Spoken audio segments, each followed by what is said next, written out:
نحمده ونصلي على رسوله الكريم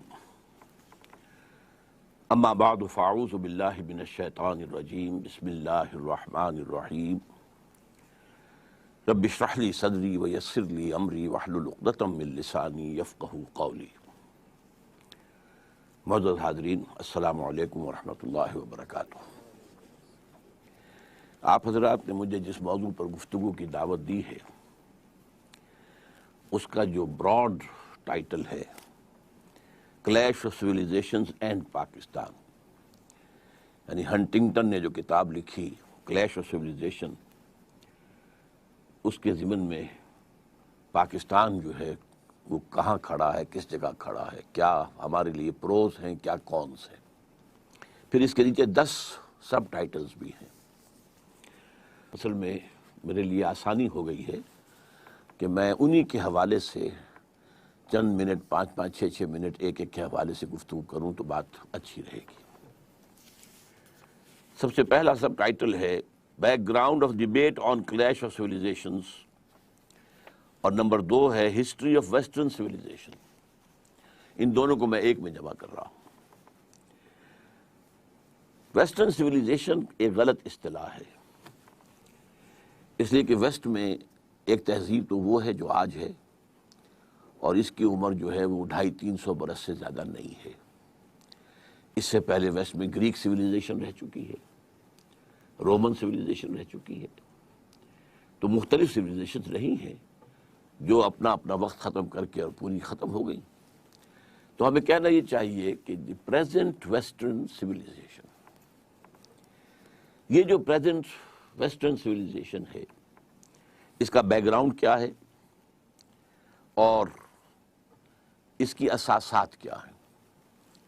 ہسٹوریکل بیک گراؤنڈ یہ ہے کہ یہ سویلائزیشن اصل میں اسلام کے زیر اثر شروع ہوئی ہے۔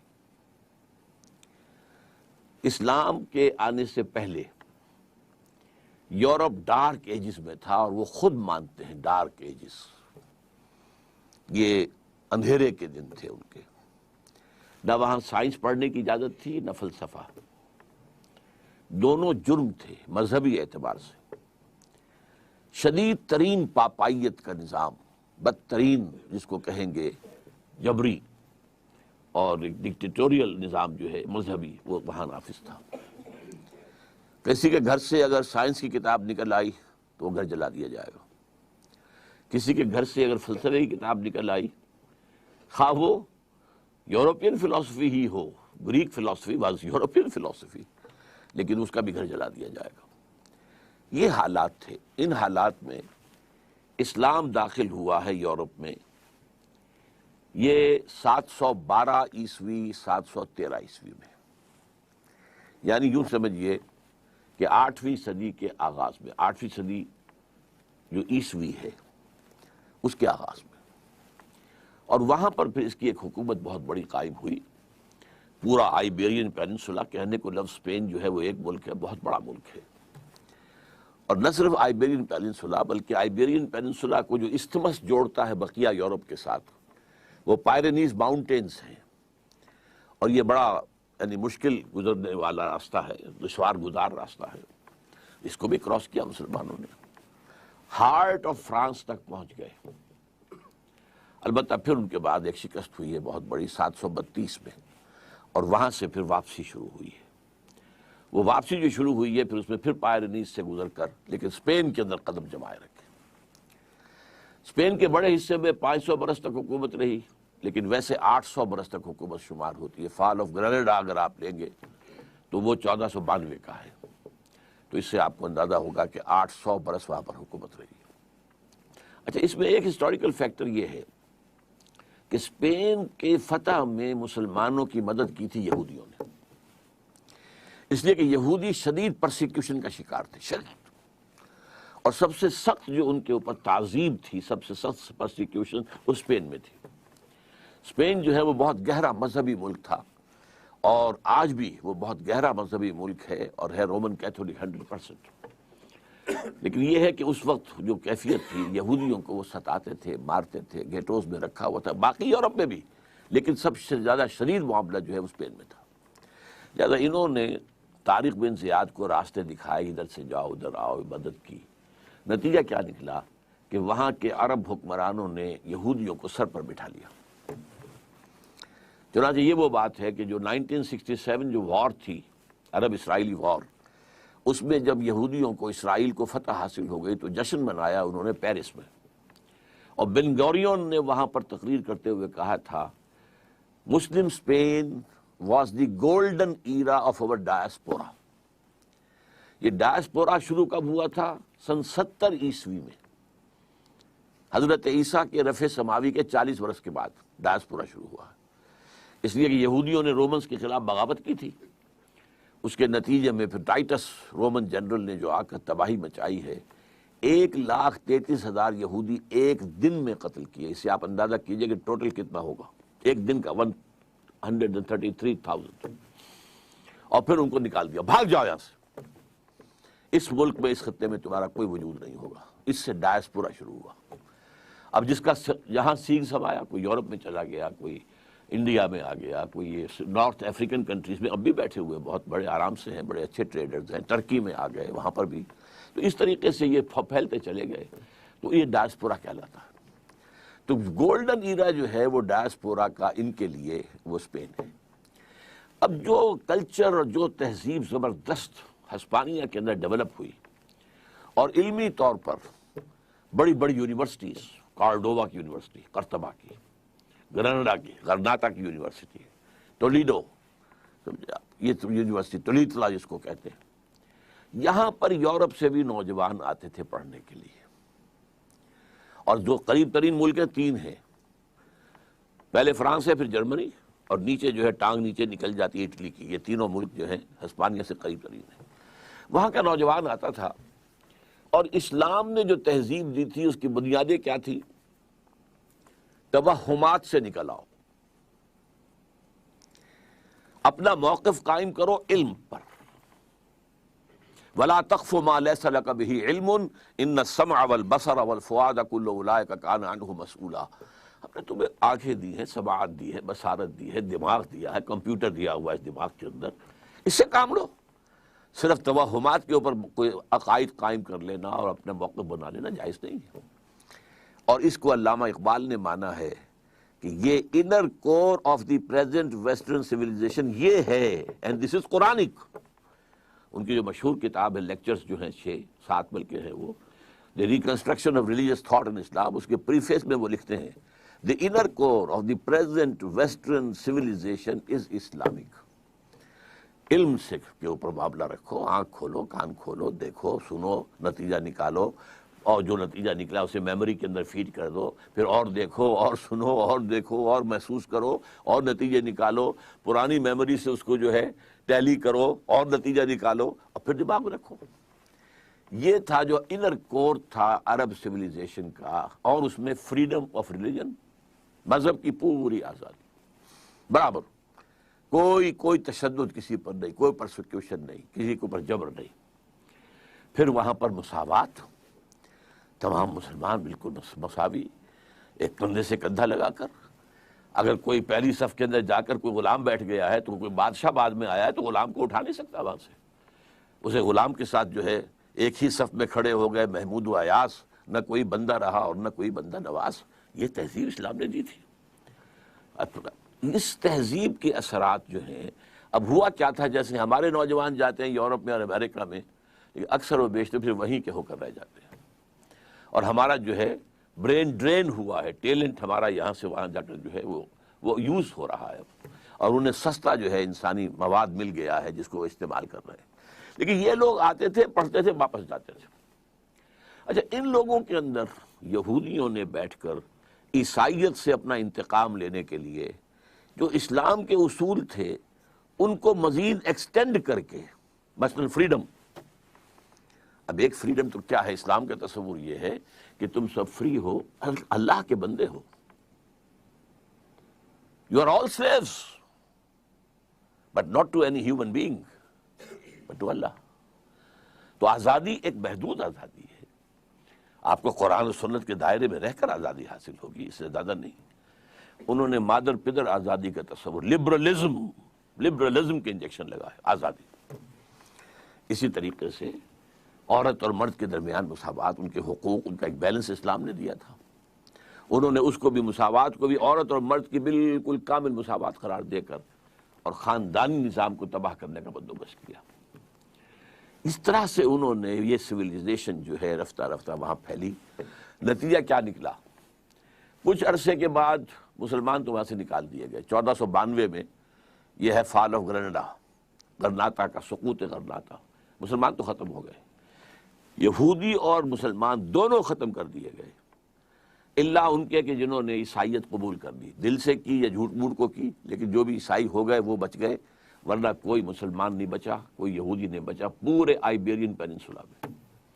یا قتل کر دیے گئے، جلا دیے گئے، یا ہوائی وہ سمندری جہازوں میں بھر بھر کر انہوں نے جا کر اور شمالی افریقہ کے ساحل کے اوپر ڈمپ کر دیا. لیکن یہ فکر اور یہ تہذیب کہ جس کے جراثیم اسلام نے دیے تھے اور جو یہودیوں کے ذریعے سے پھر سینٹرل یورپ کے اندر پہنچے، یہ بڑھتے رہے، پروان چڑھتے رہے. انہوں نے واقعتاً یہ کہ بہت سے نتائج پیدا کیے. اس کے نتیجے میں وہاں دو تحریکیں ابھری. ایک ریفرمیشن، مذہبی تحریک، تحریک اصلاح مذہب. یعنی یہ کیا تماشا ہے، ایک شخص ہے پوپ بنا بیٹھا ہوا ہے بادشاہ، اور جو لفظ اس کی زبان سے نکل جائے that is the law. Who is he? We have Bible with us, we can read Bible with اور we can follow it. Pope کے خلاف بغاوت. پروٹیسٹنٹ مذہب پیدا ہوا. پروٹیسٹ کہتے ہیں کسی احتجاج. یہ احتجاج تھا، پروٹیسٹ تھا وہ ٹرینی کے خلاف کہ جو پوپ کی حکومت کی شکل میں موجود تھی. نمبر ایک. نمبر دو یہ کہ اب وہ جو دروازے کھل گئے علم کے، تو سائنس کی ترقی شروع ہوئی. اب کھول آنکھ، زمین دیکھ، فلک دیکھ، فضا دیکھ، مشرق سے ابھرتے ہوئے سورج کو ذرا دیکھ. اب انسان نے دیکھنا شروع کیا، نتائج نکالنے شروع کیے. تو اکتشافات کا دور شروع ہوا، ڈسکوریز کا، انکشافات کا. پھر جو ہے چیزیں جو ہے ایجاد کی گئیں، ایجادات کا دور شروع ہوا. تو ایک فزیکل سائنسز، اچھا اسی کا نام رینیساں ہے، یا رینیسانس یا رینیسانس جس کو کہتے ہیں. یہ ہے تحریک احیاء العلوم. یہ علم بھی آزاد ہو گیا اور مذہب بھی آزاد ہو گیا. اور اس معاملے میں سب سے سبقت کرنے والا ملک جو ہے وہ انگلستان. سب سے پہلی بغاوت جو ہے پوپ کے خلاف وہ انگلستان نے کی. چرچ آف انگلینڈ اپنا علیحدہ بنا لیا، پوپ سے disconnected. We have nothing to do with you. اور سب سے پہلا دوسرا انہوں نے کیا کام کیا؟ اب تین چیزیں انہوں نے پیدا کی ہیں یورپ کے اندر. ابھی ایک لمبا پروسیس ہے، کئی صدیوں پہ پھیلا ہوا ہے. یہ کوئی ایک دو چار دن کی بات تو نہیں ہے. وہ جو حفیظ کہتا ہے کہ تکمیل اور تدوین فن میں جو بھی حفیظ کا حصہ ہے، 10 صدی کا قصہ ہے، 2-4 برس کی بات نہیں. یہ 3-4 صدیوں کی بات ہے جو میں آپ کے سامنے چند الفاظ میں رکھ رہا ہوں. نمبر 1 انہوں نے ایجاد کیا سیکولرزم. مذہب کا ریاست سے کوئی تعلق نہیں. Keep your religion with you or in your places of worship. مذہب ہوگا چرچ میں، سینیگوگ میں، مسجد میں. ریاست سے، سیاست سے، ملکی قانون سے کوئی تعلق نہیں. تو لبرل سیکولر سیاست یہ یہود کی ایجاد ہے. نمبر 2 انٹرسٹ حرام تھا، سود دونوں طرح کا، یوزری بھی اور کمرشل انٹرسٹ بھی، دونوں حرام تھے جب تک پوپ کا اقتدار تھا. اس کے خلاف کیلوین کے ذریعے سے کتاب لکھائی گئی اور پھر اس سے انٹرسٹ کو جائز قرار دیا گیا. لہذا سب سے پہلا بینک جو ہے وہ بھی انگلینڈ میں قائم ہوا، بینک آف انگلینڈ. معیشت اب سود کی بنیاد پر، جوئے کی بنیاد پر، یہ معیشت اس سے چلے گی. تیسرا کام انہوں نے یہ کیا، یہ ان کا انتقام تھا عیسائیوں سے اور یورپ سے بدلہ لینے کے لیے کہ ان میں بد اخلاقی، فحاشی، بے پردگی، عریانی، فری سیکس، اسے رواج دو. Make them animals. بھول جائیں یہ کہ کیا شرم کیا ہوتی ہے اور حیا کس چیز کا نام ہے. یہ سب میک دم اینیملز. جیسے حیوانات ہوں، درندے ہوں. ظاہر بات ہے کہ سیکشول ان کا ایکٹ جو ہے پبلک میں ہوتا ہے، کھل کر ہوتا ہے. تو آپ زو میں جا کر دیکھ لیجیے، وہ ہو رہا ہے جو کچھ ہوگا. لہٰذا یہ کیا تماشا بنا رکھا ہے. یہ ساری چیزیں ان کے پروٹوکالز کے اندر لکھی ہوئی ہیں. جو سائن ہوئے ہیں 1897 میں بیسل میں، اس میں چیزیں لکھی ہوئی، ہم نے یہ کام کرنے ہیں۔ اور اسی کے بعد سے یہ سارا میڈیا کے ذریعے سے اور سنیما کے ذریعے سے یہ سارا کا سارا جو فحاشی اور بے حیائی کا، اور عورت اور مرد کی بالکل مساوات، عورت کیوں دب کر رہے؟ عورت اگر اول شادی نہیں کرے گی اور شادی کرے گی تو اس طرح کرے گی کہ آپ اگر اسے طلاق دیں گے تو آپ کی آدھی جائیداد فوراً اس کی ہو جائے گی، اور اگر ایک گھر ہے آپ کے پاس تو وہ اس کے پاس رہے گا، یو ول بی آؤٹ۔ تو لوگوں نے شادی کرنی چھوڑ دی۔ اب آپ امریکہ میں جائیے، یورپ میں جائیے، آپ کو بہت سے لوگ یہ کہتے ہوئے ملیں گے، we are living together, we are not married. بغیر کسی ویڈ لاک کے وہاں بچے پیدا ہوتے ہیں۔ 60% سے زیادہ بچے جو ہیں فرانس کے اندر وہ اس طرح پیدا ہوئے۔ اور کلنٹن نے کہا تھا، اس کا جو آخری سال تھا آفس میں ایز پریزیڈنٹ، تو جو state of the union address اس کا ہوتا تھا سالانہ، اس میں کہا تھا کہ عنقریب ہماری قوم کی اکثریت، امریکن نیشن کی اکثریت حرام زادوں پر مشتمل ہوگی۔ اس کے لفظ کیا ہیں؟ Born without any wedlock, شادی کا کوئی بندھن نہیں ہے اور بچے ہو رہے ہیں۔ یہ تھری پرونگڈ ہے معاملہ یہ جدید تہذیب کا۔ چوتھا کیا ہے جو بہت اہم ہے؟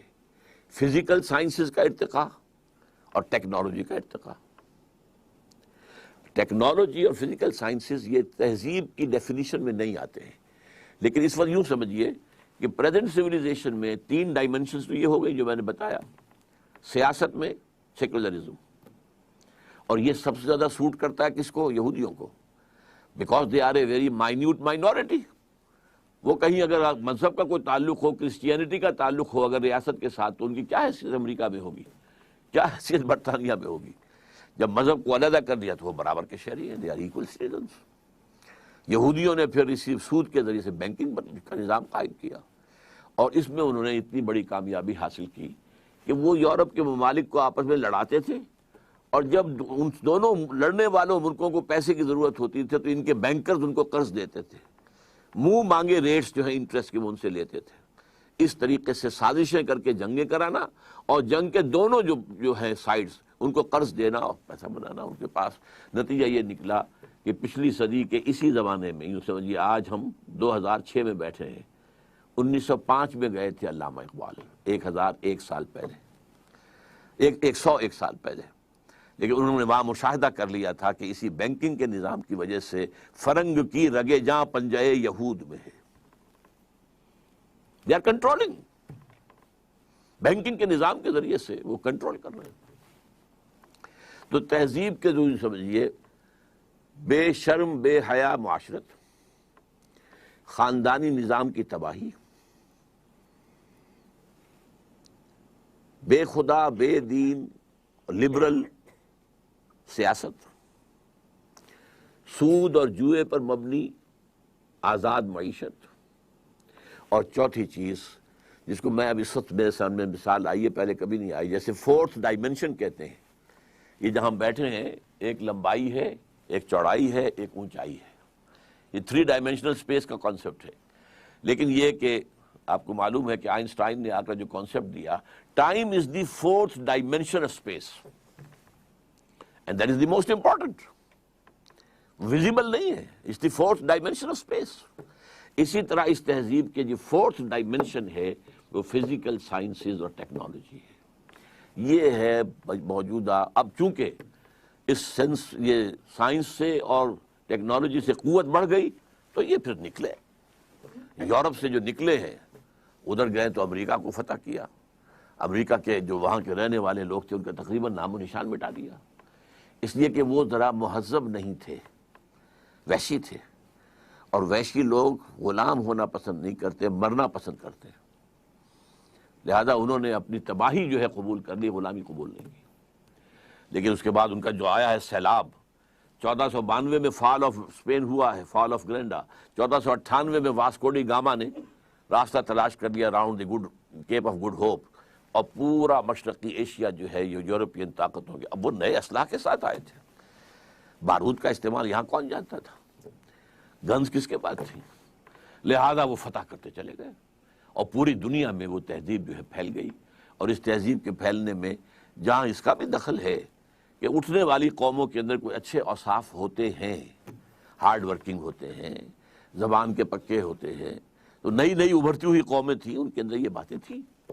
اور دوسرا یہ کہ ان کا جو اسلحہ تھا اس کی وجہ سے پوری دنیا میں نہ صرف یہ کہ وہ کولونیلزم آ گیا، بلکہ تہذیبی اعتبار سے بھی پوری دنیا غلام ہو گئی۔ So the present global civilization of the world, it is by origin European,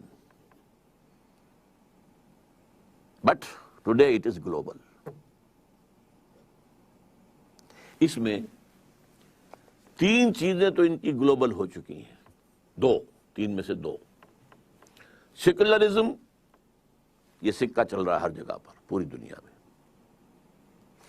interest and banking کی بنیاد کے اوپر معاشی نظام پوری دنیا میں ہے۔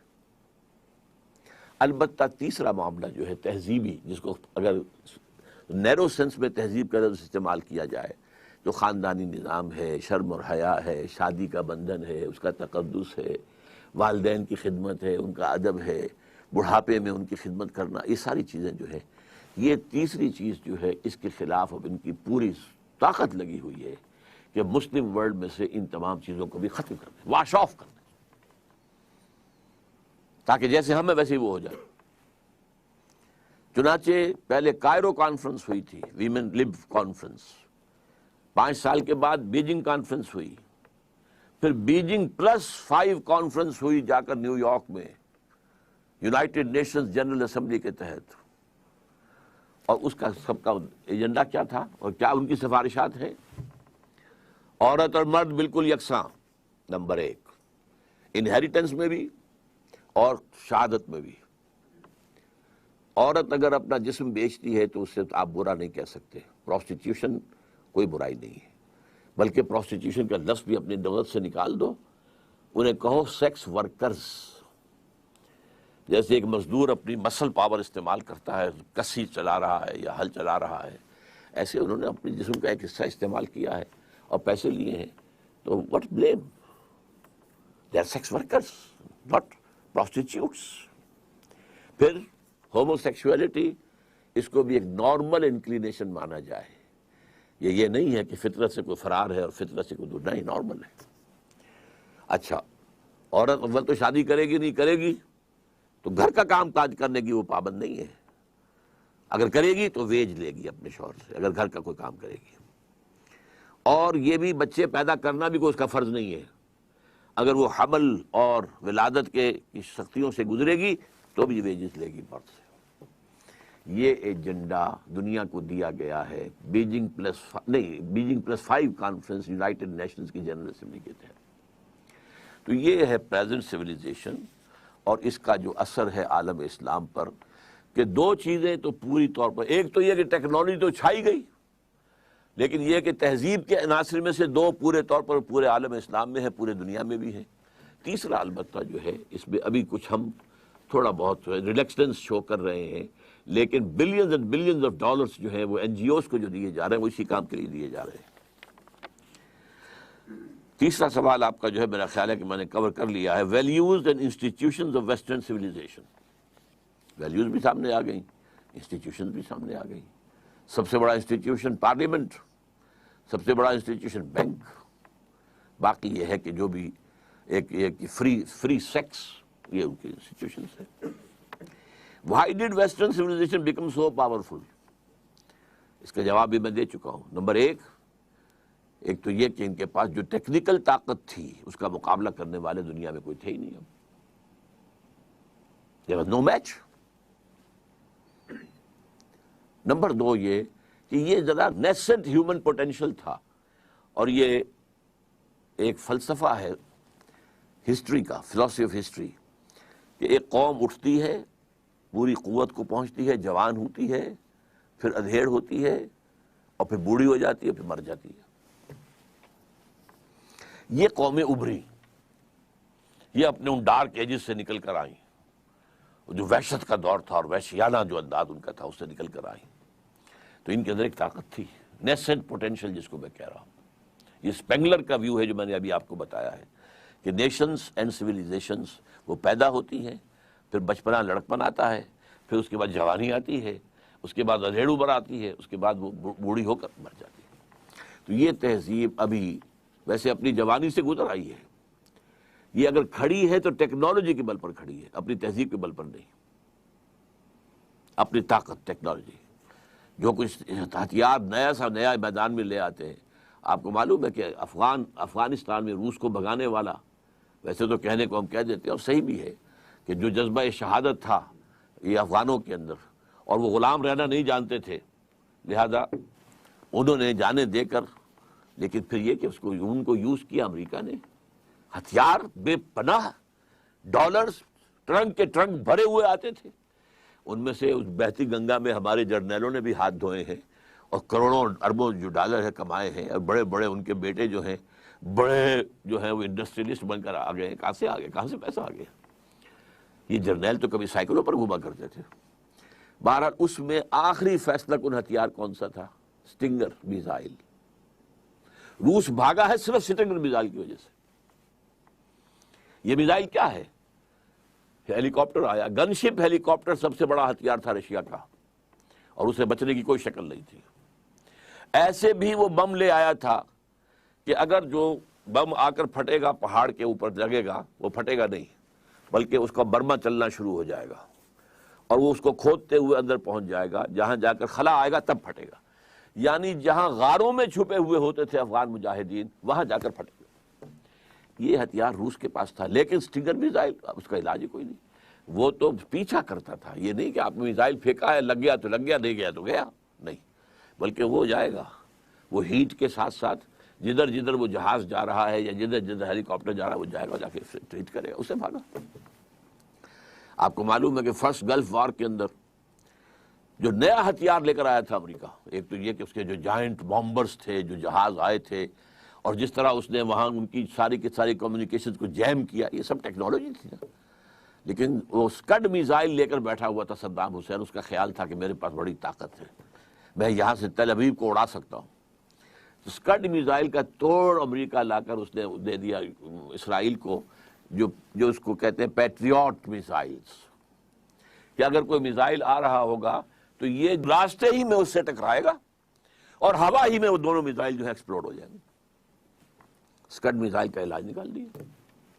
اب پتہ نہیں اور کیا کیا ہتھیار ان کے پاس ہے، لیکن اس وقت ان کی تہذیب اگر کہیں اسے تہذیب، ورنہ تو واقعہ یہ ہے کہ جو علامہ اقبال نے کہا تھا کہ دیار مغرب کے رہنے والوں، خدا کی بستی دکان نہیں ہے، کھرا جسے تم سمجھ رہے ہو وہ اب ذرے کم عیار ہوگا، تمہاری تہذیب اپنے خنجر سے آپ ہی خودکشی کرے گی، جو شاخ نازک پہ آشیانہ بنے گا ناپائیدار ہوگا۔ یہ جو پروفیسی کہہ لیجئے اقبال کی طرف سے جو پیشن گوئی تھی 100% پوری ہو چکی ہے، تہذیب مغربی مر چکی ہے، یہ صرف سائنس اور ٹیکنالوجی کے بل پر کھڑی ہوئی ہے۔ اور اس کی مثال میں دیا کرتا ہوں، جیسے حضرت سلیمان کا آپ نے سنا ہی ہوگا کہ وہ ایک عصا کے ٹیک لگا کر کھڑے رہے اور جنات کو جو بھی کام دیا گیا تھا اس کو سپروائز کرتے رہے، اسی حالت میں انتقال ہو گیا، جان نکل گئی، لیکن کھڑے رہے، وہ لاش کھڑی رہی، یہاں تک کہ دیمک نے چٹ کیا ہے عصا کو، عصا گرا ہے تو حضرت سلیمان علیہ السلام کی لاش گری ہے۔ اسی طرح دیمک چٹ کر چکی ہے اس تہذیب کو، جس کا سب سے بڑا مگر میں آپ کو بتا چکا ہوں کہ عنقریب ہماری قوم کی اکثریت جو ہے وہ حرامزادوں پر مشتمل ہوگی۔ دس از دیئر سویلائزیشن۔ اور شادی کے لیے کئی مرتبہ بش نے تقریر ہے کہ شادی کرو، شادی کرو، کوئی شادی کرنے کو تیار ہے، بھائی خامخواہ اس بندھن میں بندھے ہم، عورت کو لاکھ ضرورت ہے اگر وہ آئے میرے ساتھ رہے، بچے بھی ہوتے رہیں گے، but I am not going to sign the marriage document, why should I? یہ ہے تہذیب۔ تو تہذیب مر چکی ہے، ٹیکنالوجی کے بل پر کھڑی ہوئی ہے۔ تو why did western civilization become so powerful? اس کا جواب آ گیا۔ How other civilization responded to western challenge. اصل میں اس کے ضمن میں ہنٹنگٹن کا حوالہ دوں گا۔ ہنٹنگٹن نے جو کلیش آف سیویلائزیشن میں بات لکھی ہے وہ یہ ہے کہ اس وقت دنیا میں کل 8 تہذیبیں ہیں، بلکہ حوالہ دیا ہے اس نے ٹوائن بی، جو اس دور کا سب سے بڑا فلسفی ہے، تاریخ کا فلسفہ تاریخ کا ماہر، اس نے گنوایا ہے 20 سیویلائزیشن دنیا میں پیدا ہوئی ہیں، 12 مر چکی ہیں، ختم ہو چکی ہیں۔ اب موہنجو دڑو کی بھی تو کوئی سویلائزیشن ہوگی نا آخر عراق کے اندر نیبوکڈنیزر کے دور کی بھی جو ہے اس سے بھی پہلے کی بھی سویلائزیشن تھی نا۔ تو 12 تو ختم ہو چکی ہیں، 8 موجود ہیں، ان میں سے 6 ہمارے ساتھ 5 کمپیٹیبل ہیں، ایک ہماری اپنی تہذیب اور 5 اور یہ کمپیٹیبل ہیں، ان کی طرف سے کوئی ریزسٹنس نہیں ہے۔ مثلا سب سے بڑا ہمارے سامنے مثال ہے انڈین سویلائزیشن، معلوم ہوتا ہے کہ بہن ہے، وہی ناچ گانا رقص و سرود شراب نوشی یہ وہ سب کچھ بے حیائی جو بھی تھا، ان کے ہاں شادی کا بندھن تھا، عورت کا ایک معاملہ تھا، وہ بھی اب ختم ہو رہا ہے۔ تو اس نے یہ کہا تھا کہ یہ جو 6 ہیں سویلائزیشنز، ان میں سے 5 کو تو 7 سویلائزیشن جو مزید ہیں، ہماری ایک اور 6 اور 2، ان میں سے 2 وہ ہیں کہ جو ہمارے ساتھ ایسیمولیٹ نہیں ہو سکتی، ایک Muslim civilization of the Muslims, Islamic civilization, اور دوسرے ہے کنفیوشین سویلائزیشن آف چائنا۔ اچھا یہ بات میں نے پہلی مرتبہ اس سے سنی ہے، میرا مطالعہ نہیں ہے، نہ میں چین گیا ہوں، نہ مجھے وہاں کے حالات معلوم ہیں۔ البتہ یہ کہ جب یہ میں نے چیز پڑھی تھی اس کے بعد ہی کچھ ہی عرصے کے بعد نیوز ویک کا ایک پورا شمارہ آیا تھا خاص، اور وہ تھا revival of Confucius in China. تو کنفیوشنزم جو ہے وہ گویا کہ وہاں پہ ریوائیو ہو رہا ہے۔ ان 2 کو کہا ہے اس نے کہ یہ ہمارے لیے they are hard nuts to crack. باقی 5 تہذیبیں جو ہیں یا 6 تہذیبیں جو ہیں، 5 کہنا چاہیے کیونکہ 6ٹھی تو ان کی اپنی ہے اور 2 یہ ہیں، تو 8 کل تہذیبیں ہیں۔ تو یہ ریئیکشن ہے کہ باقی تہذیبوں کی طرف سے کوئی خاص جو ہے کنفرنٹیشن نہیں ہوئی ہے۔ تہذیب کے حوالے سے اگر کسی درجے میں مقابلہ کیا ہے تو صرف مسلمانوں نے کیا ہے، لیکن وہ بھی صرف 3rd لیول پر۔ ریاست کی سطح پر سیکولرزم پورا تمام اسلامی ورلڈ جو ہے وہ قبول کر چکی ہے۔ انٹرسٹ بینکنگ کی بنیاد پر معیشت کا نظام پوری مسلم ورلڈ قبول کر چکی ہے۔ صرف جو لوور اسٹیٹم ہے، دی لوور اسٹیٹم آف سوسائٹی، یہ شرم حیا، کوئی شادی بیاہ کے معاملات، کوئی جو ہے عصمت اور عفت کی بھی کوئی اہمیت، اور یہ کہ خاندان کی فیملی کی لائف کا بھی کوئی اہمیت ہے، خاندان کے ادارے کے مضبوط ہونے کی بھی کوئی ضرورت ہے، بڑے بوڑھوں کی خدمت کرنا جو ہے وہ گویا سے ایک طرح کی عبادت، یہ ساری چیزیں جو ہیں یہ ابھی کچھ باقی ہیں، اور اس میں صرف مسلمانوں نے رجسٹ کیا ہے، باقی دنیا میں کسی اور سویلائزیشن نے میری معلومات کی حد تک رجسٹ نہیں کیا۔ اور یہی وجہ ہے چونکہ میں امریکہ آتا جاتا رہا ہوں، اب تو مجھے خیر 5 سال ہو گئے کہ میں نہیں جا سکا، 9/11 کے بعد تو انہوں نے مجھے ویزا دینا بند کر دیا، لیکن یہ کہ اس سے پہلے میں وہاں جا کر دیکھتا رہا ہوں کہ وہاں پر وہ جو ہے تہذیب اس کا تو خاتمہ ہو چکا ہے، بالکل فیملی سسٹم بالکل ختم ہو چکا ہے، تباہ و برباد ہو چکا ہے۔ شادی کے واز کہتا رہا ہے بش، لیکن شادی کرنے کو لوگ تیار نہیں ہیں۔ اور سب سے بڑی شکایت انہیں مسلمانوں سے کیا ہے؟ جو یہاں پر آیا ہے ہمارے ملک میں، یونائٹڈ اسٹیٹس آف امریکہ میں، وہ ہمارے ساتھ مرج ہو گیا۔ وہاں چینی گئے ہیں، وہاں کورینز گئے ہیں، وہاں ویتنامیز گئے ہیں، وہاں انڈینز گئے ہیں، بے شمار گئے، بلکہ جو 100 سال پہلے وہاں عرب گئے تھے وہ بھی ان کے اندر پورے طور پر وہ بالکل ضم ہو چکے ہیں، ان کی تہذیب میں مدغم ہو چکے ہیں۔ لیکن یہ کہ اب جو 1970 کے بعد جو ایک امیگریشن ہوئی ہے بہت بڑے پیمانے پر، اور ہمارے یہاں سے ڈاکٹرز اور انجینئرز اور لائرز وغیرہ وغیرہ گئے ہیں، اور پورے عالم اسلام سے لوگ آئے ہیں، انہوں نے ان کا کہنا یہ ہے کہ یہ لوگ اپنی آئیڈینٹی برقرار رکھتے ہیں، یہ ہم میں مکس نہیں ہوتے، ہماری پارٹیز میں نہیں آتے کہ شراب نہیں پینی ہے، ہمارے اور سوشل فنکشنز ہوتے ہیں وہ مکسڈ ہوتے ہیں، وہ نہیں آتے ہیں۔ اب بہت سے لوگ ہیں جو کر رہے ہیں، لیکن بہت سے لوگ وہ ہیں جو نہیں کر رہے، انہوں نے اپنے اسلامک سینٹرز بنا لیے ہیں، تو یہ ہمارے ہاں ایک اپنی آئیڈینٹی برقرار رکھے ہوئے ہیں، یہ انہیں سب سے زیادہ کھلنے والی بات ہے۔ How other civilisations responded to western challenge, یہ میں نے آپ کے سامنے رکھ دیا۔ How Muslim responded to western challenge, وہ میں آپ کے سامنے رکھ چکا ہوں۔ 2 چیزیں 100% قبول کر چکے ہیں، اور تیسری چیز کے لیے اب جو جد و جہد ہو رہی ہے، ایک ہی حکم اور ایک ہی آرڈیننس، اور 30% عورتیں گھروں سے نکل کر آ کر اسمبلیوں کے اندر پہنچ گئی۔ یہ مکسڈ جو ہے ایک ثقافت پیدا کرنے کا سب سے بڑا کام تھا، اور سب سے بڑا جرم ہے میرے نزدیک مذہبی جماعتوں کا، کسی نے پروٹیسٹ نہیں کیا۔ ان کی گھٹی میں انتخابات پڑے ہوئے، گھٹی کے اندر خدر یہ تھا کہ اگر رجسٹ کرے گے تو انتخاب نہیں کرائے گا یہ. اور نظر آ رہی تھی کچھ جیسے بلی کو جو ہے خواب میں نظر آتے ہیں چھیچڑے لٹکے ہوئے، ایسے ہی انہیں وہ اپنے یہ سارے جو بھی ان کو حاصل ہے مراعات وہ نظر آ رہی تھی، لہٰذا کسی نے کچھ نہیں کہا، ٹھیک ہے. ورنہ پوری دنیا میں کہیں نہیں ہے. ڈیموکریسی کا باپ امریکہ ہے، وہاں ایسا ہے. پہلی مرتبہ کہتے ہیں 16% عورتیں جو ہیں وہاں کی جو کانگریس کے اندر ہو گئی ہیں فار دی فرسٹ ٹائم. 33% کا کیا سوال، بھارت میں کہاں ہے؟ اور وہ عورتیں جو ہیں ان کی کوئی فکسڈ کوٹا نہیں ہے وہاں پر. ہاں کوئی عورت ہے وہ اپنا الیکشن لڑتی ہے، ہمارے ہاں بے نظیر لڑتی رہی ہیں، یہ عابدہ امام جو ہیں وہ لڑتی رہی ہیں، عورتیں لڑتی رہی ہیں، شاید تہمینہ دولتانہ نے بھی لڑا ہوگا واللہ عالم. لیکن یہ کہ وہ اپنے مقابلہ کر کے سامنے آتے تھے، یہ نہیں تھا کہ اب جو ہے پروونشل اسمبلی کے ممبرز بیٹھے ہوئے وہ عورتوں کو جو ہے وہ 33% عورتوں کو نامینیٹ کریں گے، اور اب ان کے جو بھی انٹرسٹ ہوں گے اس سے وہ خود کیا حاصل کرنا چاہیں گے اس کا آپ اندازہ کر لیجئے، مجھے کچھ کہنے کی ضرورت نہیں ہے.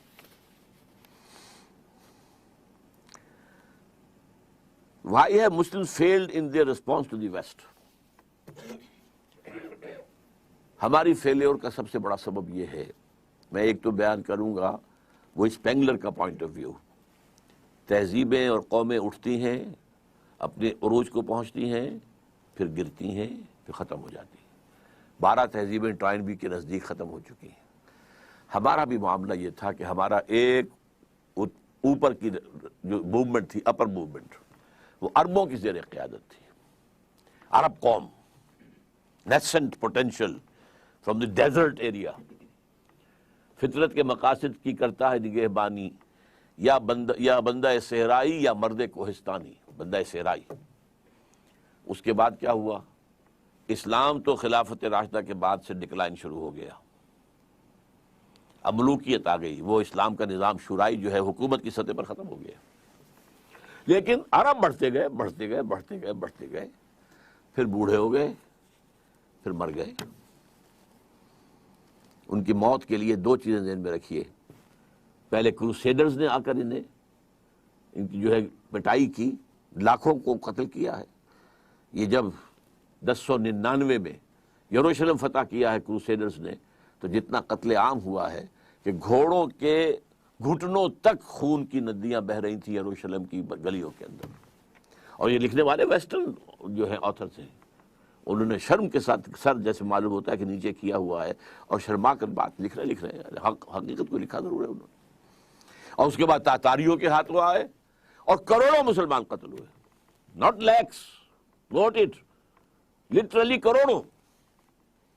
پوری خارزم شاہ کی حکومت عظیم ترین، دی گریٹر خراسان، دی خراسان بزرگ، دی گریٹر خراسان، ختم.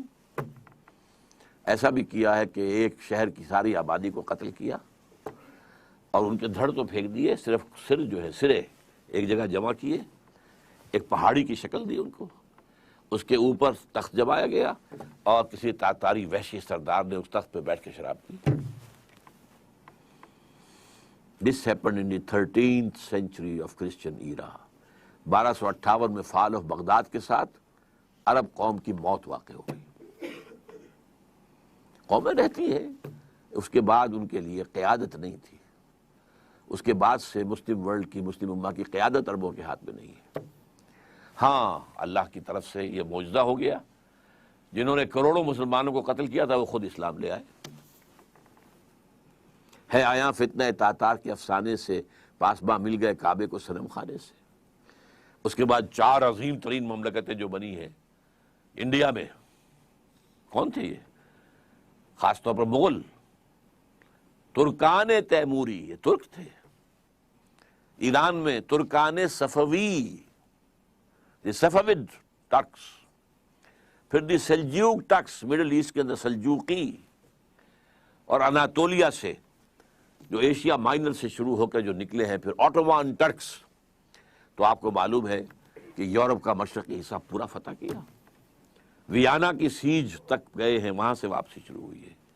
جیسے حضور کے زمانے میں ٹورز تک پہنچ گئے تھے، تقریباً 200 میل رہ گیا تھا پیرس حضور کے بعد صلی اللہ علیہ وسلم. حضور کا انتقال تو 632 میں ہو گیا ہے.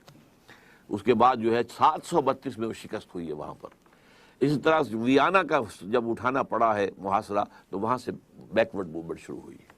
لیکن یہ کہ یورپ کا بہت بڑا حصہ جو ہے ترکوں کے زیر نگی رہا ہے. 400 برس تک خلافت بھی ان کے پاس رہی. پھر ڈاؤن فال آ گیا. اب ہم اس دوسرے ڈاؤن فال کے لوئسٹ ایب پر کھڑے ہوئے ہیں،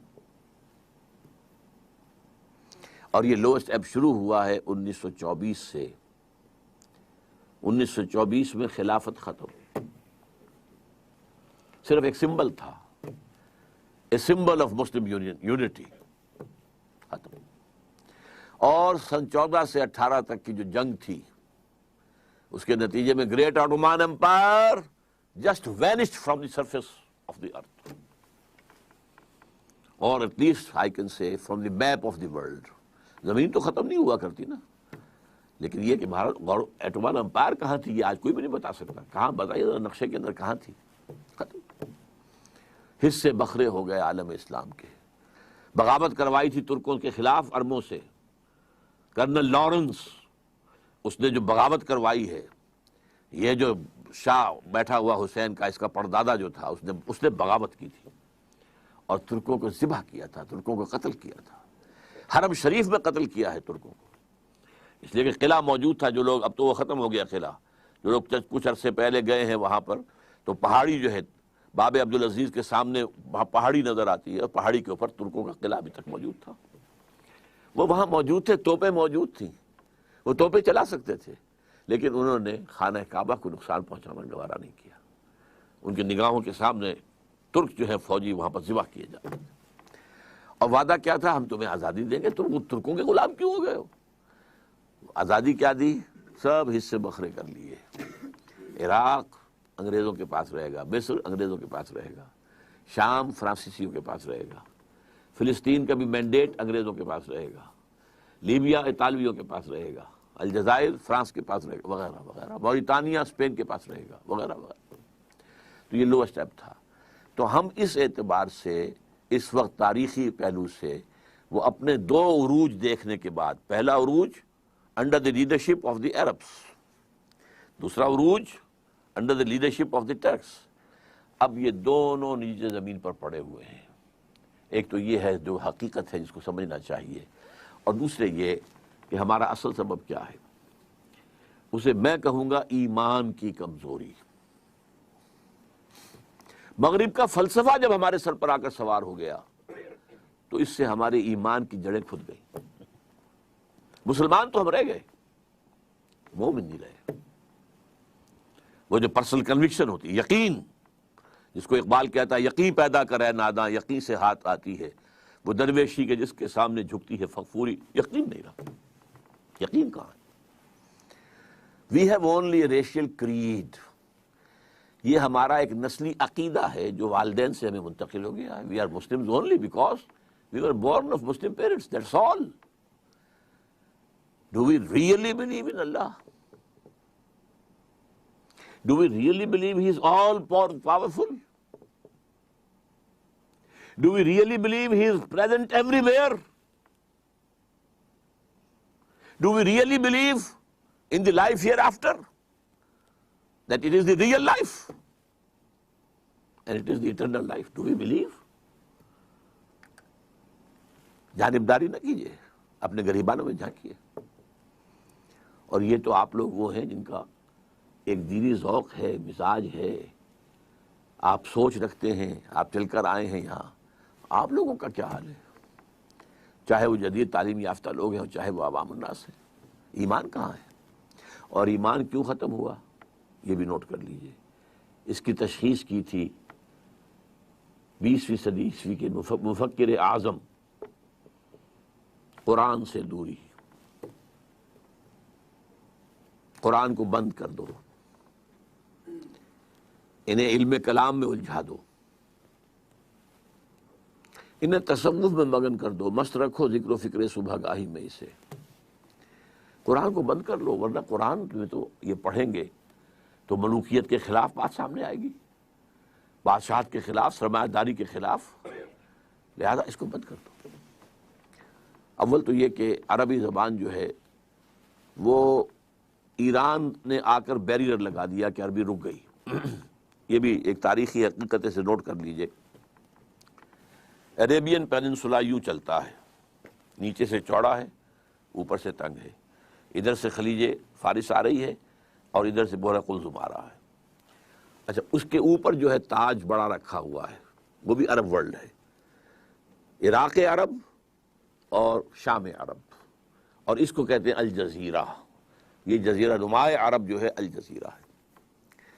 یہاں سے اسلام نکلا، مسلمان نکلے۔ فتوحات شمال میں تو خیر کوہ قاف جو ہے وہ رکاوٹ تھا، زیادہ آگے جا نہیں سکتے تھے۔ مغرب میں پھیلا، مشرق میں پھیلا۔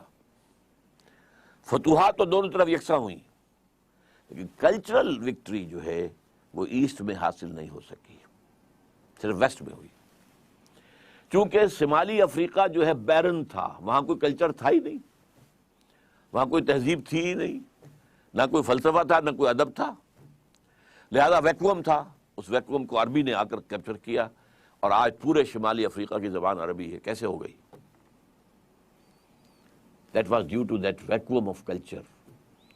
عرب آ کر چھا گئے، ان کی تہذیب چھا گئی، ان کی زبان چھا گئی، اور بڑے خوش قسمت رہے کہ اب ان کی مادری زبان ہے جس میں قرآن مجید ان کے پاس موجود ہے۔ مشرق کی طرف جب بڑھے ہیں، عراق سے نکل کر، شام سے نکل کر گئے مغرب کی طرف، عراق سے نکل کر آئے مشرق کی طرف، جو ایران ہے اس کا اپنا کلچر تھا، اس کی تہذیب تھی، اس کی زبان تھی، اس کا لٹریچر تھا، اس کی شاعری تھی، اس کا فلسفہ تھا، لہذا کلچرلی اسلام ایران کو فتح نہیں کر سکا۔ پولیٹیکلی فتح کیا ہے، اور اس کے بعد ٹیکس آ گئے، انہوں نے بھی پرشین اختیار کیے۔ ہمارے ہاں جو 800 برس حکومت رہی ہے تو Persian was the official language, not Arabic. عربی جاننے والے جو ہیں وہ تو صرف چند مولوی لوگ ہوتے تھے، اور وہ بھی عربی کہاں جانتے تھے، وہ تو فقہ پڑھتے تھے اصل میں۔ اس لیے کہ 3 عہدوں کے لیے آدمی درکار تھے، سول سروس تھی یہ ان کی مسلمان حکومتوں کی، کہ انہیں قاضی چاہیے، magistrates, they must be expert in law, مفتی چاہیے، یورس کنسلٹنٹس، مفتی، اور خطیب چاہیے جامع مسجدوں کے لیے۔ اس کے لیے انہوں نے نظام بنایا، ایک تعلیمی نظام۔ اس میں زیادہ زور نہ عربی زبان پر ہے نہ قرآن پر ہے، سارا زور فقہ پر ہے۔ لہذا یہاں پر عربی آئی ہی نہیں، قرآن مجید سے ہمارا تعارف ہوا ہی نہیں۔ یہ تو آج سے تقریباً سمجھیے کہ 300 برس پہلے شاہ ولی اللہ دہلوی رحمۃ اللہ علیہ نے قرآن کو کھولا ہے، فارسی میں ترجمہ کیا ہے، حالانکہ ان کے خلاف بغاوت ہو گئی تھی اور مولویوں نے فساد کھڑا کر دیا تھا۔ انہیں جرم کیا ہے، ترجمہ کیا ہے، قرآن کا ترجمہ کیا فارسی میں۔ ان کو قتل کرانے کے لیے ولایتی بلا لیے گئے تھے۔ ولایتی کون ہے؟ افغان۔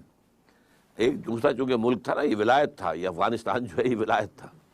تو جیسے کہیں سے ہمارے ہاں مکرانی جو ہے وہ جرائم پیشہ لوگ مشہور تھے، کراچی میں مکرانی کی شکل دیکھ کر آدمی ڈرتا تھا، اس طرح یہ افغانی جب آتے تھے ولایتی، تو ولایتی بلا لیے گئے تھے کرائے کے قاتل، اور مسجد فتح پوری جو جہاں سے کہ شروع ہوتا ہے ان کا جو کون سا ہے، چاندنی چوک، وہاں اس کے سرے کے اوپر جو فتح پوری مسجد ہے، اس میں عصر کی نماز کے بعد حدیث کا درس دیتے تھے شاہ صاحب، اور طے یہ تھا کہ جب وہ نکلیں گے تو قتل کر دیں گے وہ پٹھان جو کھڑے ہوئے ہیں۔ لیکن کچھ اللہ نے ان کی ایسا روب ان کے اندر پیدا کر دیا، دہشت پیدا ہو گئی ان کے اندر، ان کے ہاتھ نہیں اٹھے، otherwise he would have been killed. تو قرآن کھولا ہے کچھ تھوڑا سا۔ آج بھی ہمارے ہاں بہت سے مذہبی حلقے ہیں جو قرآن کا ترجمہ کرنے کو غلط کہتے ہیں۔ ایک بہت بڑی تحریک ہے تبلیغی جماعت کی، 15 لاکھ لوگ جہاں جمع ہوتے ہیں، ان کے نزدیک قرآن کا ترجمہ کرنا غلط ہے۔ قرآن پڑھو اور ثواب لو، باقی مسئلہ پوچھنا مولوی سے پوچھو، تم کیوں پڑھتے ہو قرآن؟ تم قرآن پڑھو گے گمراہ ہو جاؤ گے۔ اس یہ صحیح ہے، نیم حکیم خطرہ جان، نیم ملا خطرہ ایمان۔ اگر آپ اسی طریقے سے پڑھیں گے کہ گہرائی میں نہیں جا رہے ہیں تو آپ گمراہ ہوں گے۔ یضل بہ کثیرا ویہدی بہ کثیرا، قرآن مجید کی یہ شان قرآن خود بیان کرتا ہے۔ اللہ تعالیٰ اسی کے ذریعے سے بہت سو کو گمراہ کر دیتا ہے، اسی کے ذریعے سے بہتوں کو ہدایت دیتا ہے۔ تو ایک حد تک ان کی بات صحیح ہے، لیکن اگر اس خطرے سے آپ قرآن کو بند رکھیں گے تو قرآن ہی سے ایمان پیدا ہوتا ہے، اور وہ ایمان پیدا ہوگا تو پھر دوبارہ اسلام زندہ ہوگا، ورنہ ممکن نہیں ہے۔ What is the role of Pakistan in crafting this answer? What is، بس میں غلط سمجھوں گا what was. اب وہ رول تقریباً ختم ہو چکا ہے. پاکستان حقیقت میں ایک فیلڈ سٹیٹ ہے آئیڈیولوجیکلی. پاکستان کا خواب دیکھا تھا کس نے؟ اقبال نے. اور کیا تھا اس کے سامنے؟ اس نے ایک تو سن 30 کے اپنے خطبے میں پیشن گوئی کی تھی، ہندوستان کے شمال مغرب میں ایک آزاد مسلمان ریاست قائم ہوگی. ابھی مشرقی پاکستان کا تصور اقبال کے ذہن میں بھی نہیں تھا. An independent Muslim state in the northwest of India. اور کہا تھا ڈیسٹنی ہے، یہ ہو کر رہے گا. اور نمبر 2 بات کیا کہی تھی؟ اگر ایسا ہو گیا تو ہمیں ایک موقع مل جائے گا کہ اسلام کے چہرے پر جو بدنما داغ اور دھبے دور ملوکیت میں آ گئے، ظاہر بات ہے خلافت راشدہ تو 30 برس تھی کل، پھر تو بنو امیہ کا دور ہے 90 برس، پھر بنو عباس ہے 500 برس، پھر ترک شہنشاہ ہیں. تو دنیا تو اسلام کو ان سے سمجھتی ہے نا. لہذا اسلام کے چہرے پر جو بدنما داغ اور دھبے آ گئے ہیں عرب امپیریلزم کے دور میں، انہیں ہم ہٹائیں اور صحیح اسلام کا ایک نقشہ دنیا کے سامنے پیش کریں. That was the idea which was floated by Allama Iqbal in his presidential address of 30th of December 1930. یہ تھا اصل میں. اور چونکہ قائد اعظم اس وقت تک وہ قائد اعظم تھے بھی نہیں، مسٹر جناح تھے. وہ ہندوستان کے حالات سے انتہائی مایوس ہو کر سیاست سے کنارہ کش ہو کر جا کر انگلستان میں کوٹھی خرید کر اور لیگل پریکٹس اپنی شروع کر چکے تھے.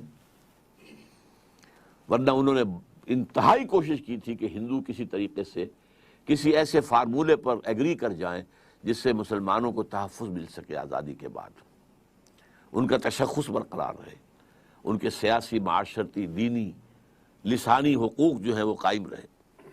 لیکن یہ کہ ہوا کیا؟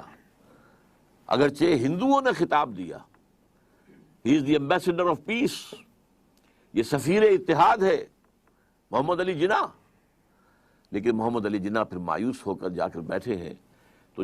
تو ایس ایم اکرام صاحب کا نام آپ نے سنا ہوگا. آب کوثر، موج کوثر، رود کوثر، 3 کتابیں ان کی بہت مشہور ہیں. وہ اس وقت پڑھ رہے تھے آکسفورڈ میں. یہ 1930 کا واقعہ میں آپ کو بتا رہا ہوں. وہ آئے ملنے کے لیے محمد علی جناح صاحب سے. انہوں نے کہا جناح صاحب آپ کیوں ہندوستان چھوڑ آئے؟ مسلمانوں کو آپ کی قیادت کی ضرورت ہے. تو جناح صاحب نے جواب دیا، ہندوز آر انکوریجیبل، ہندو تو ناقابل اصلاح ہے. اور مسلمانوں کا حال یہ ہے کہ ان کا لیڈر جو ہے صبح جو بات مجھ سے کرتا ہے شام تک گورنر کو یا ڈپٹی کمشنر کو بتا دیتا. اب میں کیا کروں؟ ایسی قوم کی رہنمائی کیسے کروں؟ لیکن علامہ اقبال نے ایک انجیکشن لگایا تھا 1930 کے اپنے خطبے میں، دوسرا انجیکشن 1932 میں جا کر لندن میں لگایا ہے. تیسری گول میز کانفرنس میں شرکت کے لیے علامہ اقبال گئے. محمد علی جناح اس میں شریک نہیں تھے کہ وہ سیاست چھوڑ چکے تھے. لیکن ملاقاتیں ہوئی ہیں اور ملاقاتوں میں یہی آئیڈیل ان کے سامنے رکھا. اور اس کے بعد جو واپس آئے ہیں محمد علی جناح، اور پھر انہوں نے 10 سال 1937 سے لے کر 1947 تک جو اسلام کا راگ الاپا ہے، ہماری تہذیب، ہمارا تمدن، ہمارے قوانین، ہماری معاشرت، ہماری معیشت، ہمارے اصول، ہمارا دستور. کیا پوچھتے ہو مجھ سے دستور کیا ہوگا پاکستان کا؟ پاکستان کا دستور تو 1400 برس پہلے سے طے ہے. یہ جو راگ الاپا ہے، بلکہ میں نے ایک دفعہ استعمال کیا تھا لفظ کہ قوالی گائی ہے اسلام کی. اس پر ہم ایک کتاب مرتب کر کے انشاءاللہ جلدی شائع ہو جائے گی. لیکن لوگ بھول گئے. وہ ایک تقریر جو ہے 11 اگست 1947 کی اس کو تو ایک جملے کو لیے پھرتے ہیں، لیکن یہ کہ پورے 10 برس بلکہ پاکستان بننے کے بعد بھی 1.5 برس جو اور مزید انہیں ملا ہے، جتنی تقریریں انہوں نے کی ہیں اسلام کا نظام، یہاں ہم نے اسلام کا قائم کرنا، یہ تھا رول جس کے لیے پاکستان بنا تھا. We have utterly failed. ظاہر بات ہے پاکستان کی بنیاد نسل پر نہیں ہے، رنگ پر نہیں ہے، زبان پر نہیں ہے. نیشنلزم دنیا میں ان 3 چیزوں کی بنیاد پر ہوتا ہے. یہ تو اس مسلم نیشن ہوڈ، ہم جو ہیں ہم وطن کی بنیاد پر قوم نہیں ہیں، نسل کی بنیاد پر قوم نہیں ہیں، ہم زبان کی بنیاد پر قوم نہیں ہیں، بلکہ ہماری قومیت جو ہے وہ ہمارے دین، ہمارے مذہب کی بنیاد پر ہے. یہی تھا نا جو راگ الاپا تھا. یہ ہے جو رول پاکستان کے لیے تھا. لیکن ہم اس رول کو ختم کر چکے ہیں، بلکہ اس رول کو رول بیک کر چکے ہیں، وہ ختم ہو چکا۔ اس لیے اگرچہ ابھی اللہ تعالیٰ کی طرف سے بھی کوئی معجزہ رونما ہو سکتا ہے، کبھی بھولی ہوئی منزل بھی یاد آتی ہے انسان کو، شاید کہ کوئی معجزہ ہو جائے، شاید کہ ان جماعتوں کو جو انتخابی الیکشن کے اندر، سیاست کے اندر اس کی دلدل میں پھنس کر رہ گئی ہیں، شاید کہ ہوش آ جائے کہ یہ طریقہ نہیں ہے اسلام کے لیے کام کرنے کا، شاید کہ وہ اس کے لیے ایک عوامی انقلابی تحریک اٹھانے کے لیے تیار ہو جائے، شاید کہہ رہا ہوں، شاید ہو جائے۔ اللہ تعالیٰ کر سکتا ہے، اللہ تعالیٰ دلوں کو بدل سکتا ہے، اللہ تعالیٰ جو ہے لوگوں کے رخ کو تبدیل کر سکتا ہے۔ بہرحال اگر ہو جائے تو اللہ کا فضل ہوگا، کرم ہوگا، اس کا رحم ہوگا، اس کی معافی ہوگی، اس کا درگزر کرنے کا معاملہ ہوگا، لیکن بحالات موجودہ given facts on the grounds جو ہیں اس میں اس کا کوئی امکان نظر نہیں آ رہا۔ تو what is the role of Pakistan in crafting this answer؟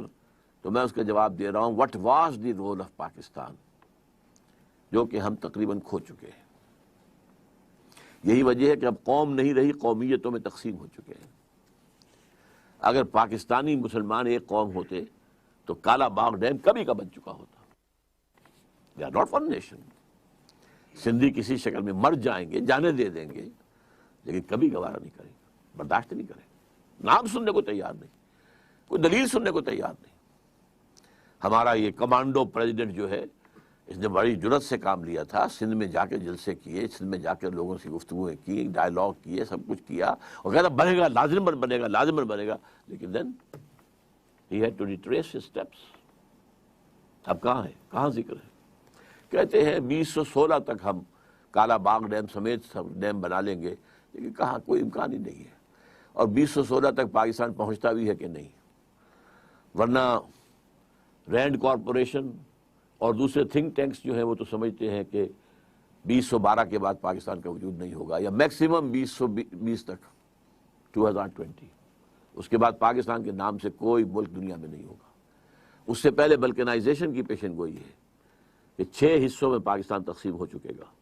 بلکنائزیشن، صرف تھوڑا سا پنجاب اور تھوڑا سا سندھ رہ جائے گا پاکستان، باقی بلوچستان آزاد ہوگا، پختون علاقہ سارا کا سارا۔ اب تو نقشہ انہوں نے بھیج دیا ہے، آپ نے پڑھا ہی ہوگا اخبارات کے اندر، جو ڈیفنس ڈپارٹمنٹ نے جو اب مڈل ایسٹ کا نیا نقشہ جو ان کے پیش نظر ہے، وہ یہ بات اپنی جگہ پر ہے، یہ ان کے پیش نظر ہے۔ اللہ کے پیش نظر کیا ہے یہ وہ جانتا ہے، ہوگا کیا یہ اللہ کو معلوم ہے، لیکن ان کا جو نقشہ ہے وہ تو یہ ہے۔ پاکستان کی پختون بیلٹ سارا NWFP، اور بلوچستان کے اندر بھی پختون حصہ جو ہے یہ افغانستان کو دے دیا جائے گا۔ آزاد کشمیر اور شمالی علاقہ جات لے کر انہیں جمع کر کے اور انڈین کشمیر کے ساتھ ملا کر یہ ایک آزاد کشمیر ہوگا، انڈیپینڈنٹ گریٹر کشمیر۔ کراچی اور اس کے ملحقہ علاقے جو ہیں یہ جناح پور یا لیاقت آباد بن جائیں گے، باقی رہ جائے گا تھوڑا سا حصہ جو ہے پنجاب کا اور تھوڑا سا سندھ کا، اللہ خیر سکتا، یہ پاکستان ہوگا۔ اور یہ تو فرسٹ سٹیپ ہے۔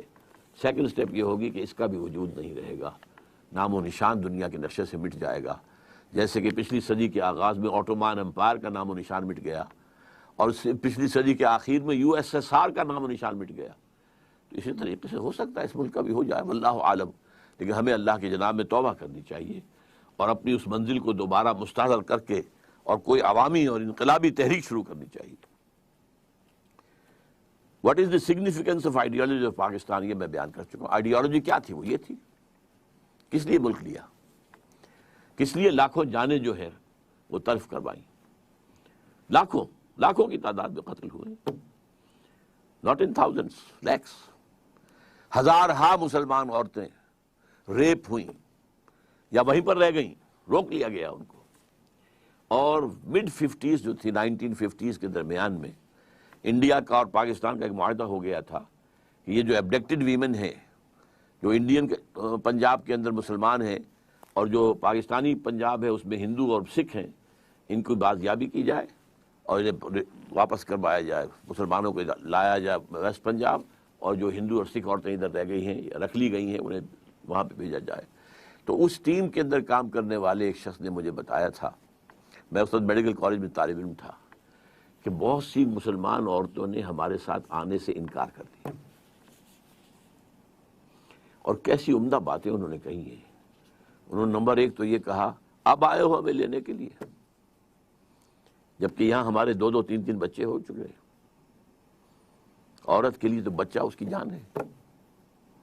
اور اس سے بھی زیادہ بٹر ٹروتھ، تمہارے ہاں ہمیں اب قبول کون کرے گا؟ کوئی ہم سے شادی کرنا پسند کرے گا؟ وہاں کیا کریں گے ہم؟ کیا لیں گے وہاں جا کر؟ لیں گے کیا؟ اس کاسٹ پر یہ پاکستان بنایا تھا. آج تک حاصل کیا کیا ہے؟ ہمارے ہاں کوئی برلا اور ٹاٹا نہیں تھے، اب برلاؤں کے باپ ہم نے پیدا کر دیے، ٹاٹاؤں کے باپ پیدا کر دیے. جاگیرداری انڈیا میں فوراً ختم کی گئی اور یہاں ابھی تک برقرار ہے، قائم ہے. کچھ لوگوں کا کہنا یہ ہے کہ جاگیرداروں نے پاکستان بنوایا، اسلام کے نام پر زمینداری، ایبسنٹی لینڈ لارڈزم، اور یہ سارا جو ہے مزارعت اور یہ غیر حاضر زمینداری، یہ سارا نظام جو ہے اسلام کے نام پر چل رہا ہے. بہرحال what is the significance of the ideology of Pakistan? How shall we prepare ourselves for the challenge? اس کے لیے میں نے مفصل تقریریں کی ہوئی ہیں. ایک لفظ ہے توبہ، لیکن توبہ 2 لیولز پر. ایک انڈیویجول لیول پر توبہ، اے اللہ ہم بھٹک گئے تھے، اللہ ہمیں معاف فرما دے. لیکن اس توبہ کا تقاضا کیا ہے؟ دیکھو اپنے وجود کو اور اپنے گھر کو اور اپنی معیشت کو اور معاشرت کو، جو چیز خلاف اسلام ہے نکال دو. اگر یہ نہیں کرتے تو کوئی توبہ نہیں ہے، سوال بکواس. آپ توبہ کی تسبیحیں پڑھتے رہیے، استغفر اللہ ربی من کل ذنب واتوب الیہ، لیکن جو خباثت کاروبار میں ہے وہ جاری رہے گی. حج کرائیں گے، 2 4 6 حج کیے ہوئے ہیں، لیکن جیسے جاتے ویسے ہی واپس آتے ہیں. جو سودی کاروبار کرتے ہوئے گئے تھے، آتے ہی فوراً دوبارہ اس کو شروع کرتے ہیں. یہ توبہ نہیں ہے. توبہ یہ ہے کہ اپنی ذات، اپنے گھر پہ تو آگے اختیار ہے نا، اگر نہیں تو ڈوب مرو. اگر اپنے گھر پر بھی اجی عورتیں نہیں مانتی ہیں تو تم مر جاؤ. حضور کے الفاظ دہرا رہا ہوں یہ کہ جب تمہارے معاملات تمہاری عورتوں کے حوالے ہو جائیں گے، بطن الارض خیر لکم من ظہرها، تو زمین کا پیٹ تمہارے لیے بہتر ہوگا کہ تم دفن ہو جاؤ اس میں، اس کی پیٹھ کی بجائے کہ پیٹھ کے اوپر چلو پھرو، اس کی بجائے زمین کے پیٹ میں دفن ہو جانا بہتر ہوگا. اپنی ذات پر، اپنی معاشرت پر، اپنی معیشت پر. پاکستان میں تو ابھی تک کوئی اتا ترک پیدا نہیں ہوا جس نے برقع جو ہے زبردستی اتروایا ہو. جنہوں نے اتارا خود اتارا. بھائی 4 پیسے ہو گئے تو اب عورت کا پردہ ختم ہو گیا. پہلے برقع اترا، چادر آئی، چادر بھی پھر اوڑھنے کی شکل میں رہ گئی. اب جو ہے قمیضیں بھی جو ہے ٹائٹ. اب تو جو کچھ ہے میں اس میں کیا بیان کروں آپ سے. کیا اس لیے پاکستان بنایا تھا؟ ترقی ہوئی ہے اگر تو سرمایہ داری کو، اور ترقی ہوئی ہے اگر تو بے حیائی کو. 2 چیزوں کو ترقی ہوئی. This is all that we have got. تو یہ تلخ حقیقت ہے. توبہ افراد کریں، جو توبہ کر لیں صحیح معنی میں توبہ، کہ اپنی زندگی سے غیر اسلامی کام فارغ کر دیں. اپنے گھروں میں جا کر شرعی پردہ نافذ کرو. نہیں کرتے تو تمہارا اسلام کے ساتھ کوئی تعلق نہیں. یہ شریعت کس لیے دی گئی تھی؟ یہ سورہ نور کے اندر اتنے احکام آئے ہیں، سورہ احزاب کے اندر اتنے احکام آئے، کس لیے ہیں؟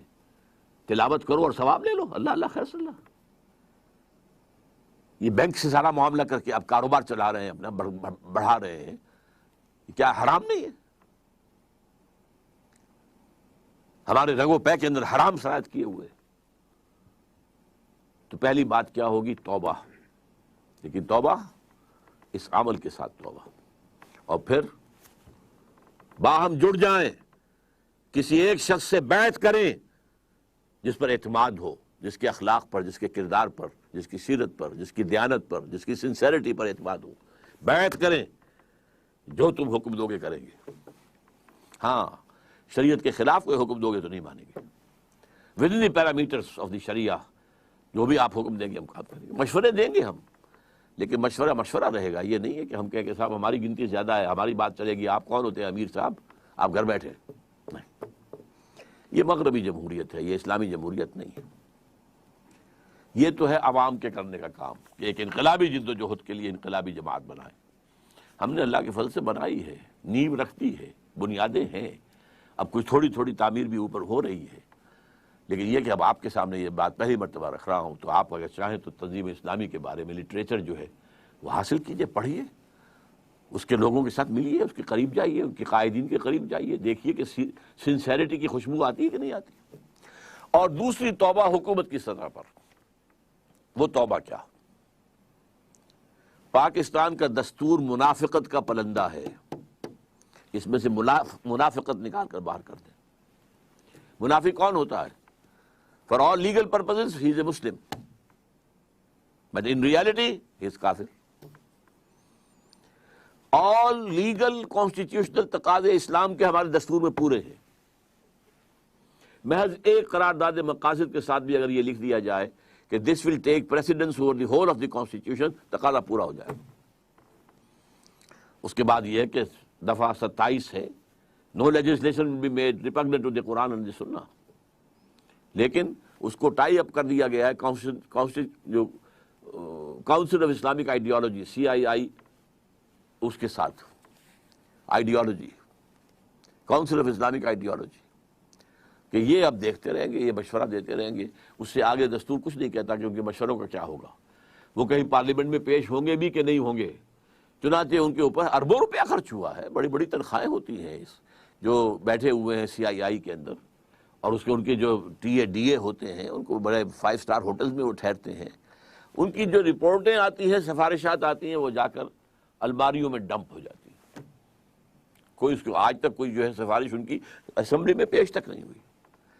تو حکومت یہ کرے کہ دستور کے اندر جو چور دروازے کہ پورا اسلام ہے لیکن بالفعل نہیں ہے، ہر چند کہیں کہ ہے نہیں ہے. یہ جو ہے غالب کا شعر ہے وحدت الوجود کے موضوع پر، کہ ہستی کے بد فریب میں آ جائیو اسد عالم تمام حلقہ دام خیال ہے. اور اسی میں ایک دوسرا شعر ہے، ہر چند کہیں کہ ہے نہیں ہے. تو اسلام ہے اور نہیں ہے، ایفیکٹو نہیں ہے، لیکن ہے پورا اسلام موجود. تو یہ توبہ سرکاری سطح پر ہو، اس کے لیے ہم نے باقاعدہ دستور میں 19th امینڈمنٹ کا ایک مسودہ تیار کر کے شائع کیا. MMA کے لوگوں کو بھی دیا اور لوگوں کو دیا، کوئی بھی اسے لے کر اسمبلی میں کھڑا ہونے کو تیار نہیں ہوا. بہرحال یہ دو کام اگر ہو جائیں، اگر اللہ تعالیٰ کی مشیت جو ہے اس میں ہو اور اللہ ہمیں توفیق دے دے، عوامی سطح پر بھی، حکومت کی سطح پر بھی، تو شاید کہ حالات کا رخ بدل جائے. ورنہ مجھے تو تباہی نظر آ رہی ہے. اقول قولی ھذا واستغفر اللہ لی ولکم ولسائر المسلمین والمسلمات. اب آپ لوگ جو سوالات کرنا چاہیں کیجیے. جو بینکس ہیں جن کا عام کنونشنل بینکس ہیں یا مغربی طرز نظام، پاکستان میں کوئی اسلامک بینک نہیں ہے، سب جھوٹ ہے، فساد ہے، دھوکہ ہے، فریب ہے.